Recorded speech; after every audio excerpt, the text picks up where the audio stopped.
ராமனும் சீதையும் தங்கி வாழ்ந்திருப்பார்கள்னா அப்பொழுது அந்த கோதாவரி நதிக்கரையில் அவர்கள் வாழ்ந்தார்கள் என்று சொன்னது என்ன ஆயிற்று? கம்ப ராமாயணத்தில் இல்லை. மொத்தம் ராமாயணங்களிலே 23 ராமாயணங்கள் இருப்பதாக நமக்கு செய்திகள் கிடைக்கின்றன.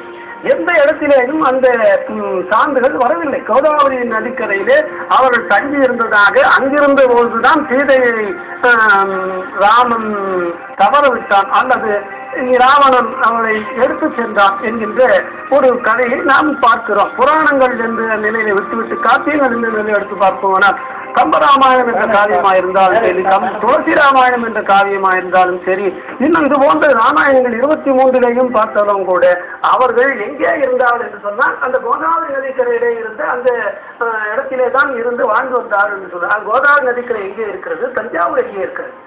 தஞ்சாவூர் ஏதோ ஒரு மூலையிலே இருக்கிறது. அவர்கள் அவருடைய ஆசையினால் இதை அறைந்து சொல்லிக் கொண்டிருக்கிறார்கள்.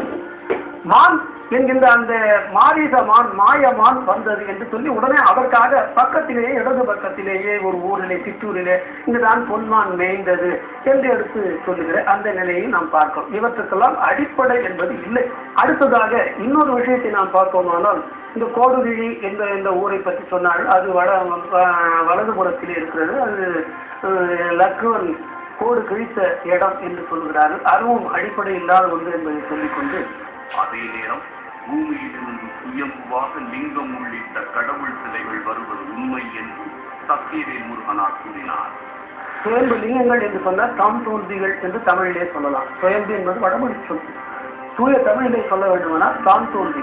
இப்படி தான் தோன்றியாக பல இடங்களிலேயே லிங்கங்கள் கிடைக்கின்றன, கிடைத்தன, கிடைக்கும் என்பதற்கான சான்றுகள் பல இடங்களிலே இருக்கின்றன. நாம் அந்த சான்றுகளை அடியொற்றி தான் நாம் சிந்தனையை மேலே செலுத்த முடியும். செல்லும் அளவில் சிந்தையை செலுத்துவேன் என்று திருமூலர் சொல்வது போல இந்த சிந்தனையை நாம் செலுத்துவதற்கு ஏதாவது ஒரு அடிப்படை இருக்க வேண்டும் என்றால் இப்படி தான் தோன்றி இலங்கங்கள் இருக்கின்றன என்பதற்கான பல சான்றுகள் இருக்கின்றன. இன்னும் சொல்ல போனால் மைசூரிலே தரும சாலை பக்கத்திலே பார்த்தீங்கன்னா அங்கே இருக்கிற மணலை தோண்ட தோண்ட பல லிங்கங்கள் வருகின்றன என்று எடுத்து சொல்லுகிறார்கள். அதே மாதிரி பல இடங்களிலே இந்து கூட நம் தமிழ்நாட்டிலே இருக்கிற பாடல் பெற்ற தலங்களிலே பல தலங்களிலே இருக்கிற சுயம்பு லிங்கங்கள் என்று சொல்லப்பட்ட தான் தோன்றி லிங்கங்கள் இருந்து வருகின்றன. தான் தோன்றிய லிங்கங்கள் இருக்குமானால் அந்த தான் தோன்றிய லிங்கங்கள் பிரதிஷ்டைக்கு உரியது அல்ல. ஏனென்றால் அது ஏற்கனவே வந்து விட்டது. அதை பதிஷ்டை செய்ய முடியாது. ஆகவே பதிஷ்டை செய்வதற்காக செய்யப்பட வேண்டிய ஆகமங்கள் விதிக்கின்றன. அந்த விதிகள் எல்லாம் தான் தோன்றி லிங்கங்களுக்கு பொருந்தாது. ஆகவே தான் தோன்றி லிங்கங்களுக்கு என்று நாம் எதையாவது ஒரு ஆகமத்தை சொல்ல வேண்டுமானால் அது காரண ஆகமத்தை எடுத்து சொல்ல வேண்டும் என்று சிவாகமங்கள் சொல்லுகின்றன. ஆகவே சிவாகமங்களில் எடுத்து பார்த்தீங்கன்னா தான் தோன்றி லிங்கங்கள் என்றே ஒரு வகை இருக்கு. அதில் 8 வகை எடுத்து சொல்லுகிறார்கள். அதில் ஒரு வகை தான் தோன்றி லிங்கங்கள்.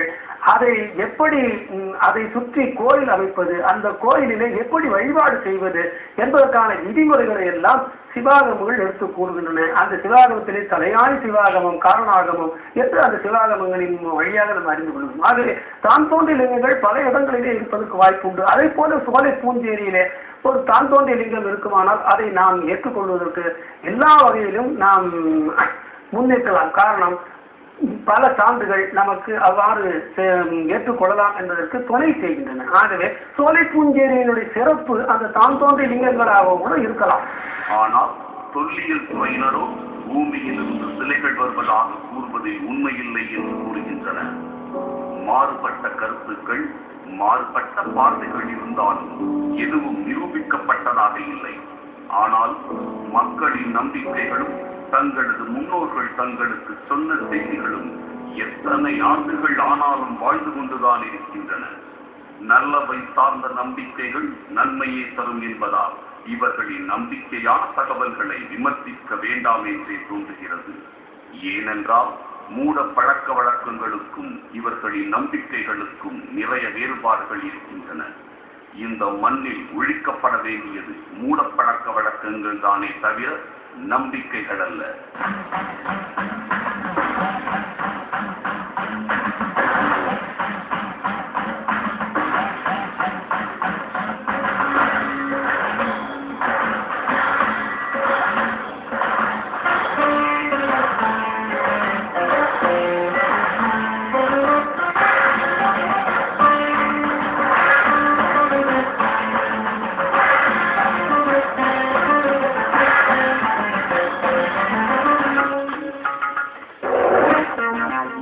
உங்கள் வசந்த் தொலைக்காட்சியில் வாக்காளர்களே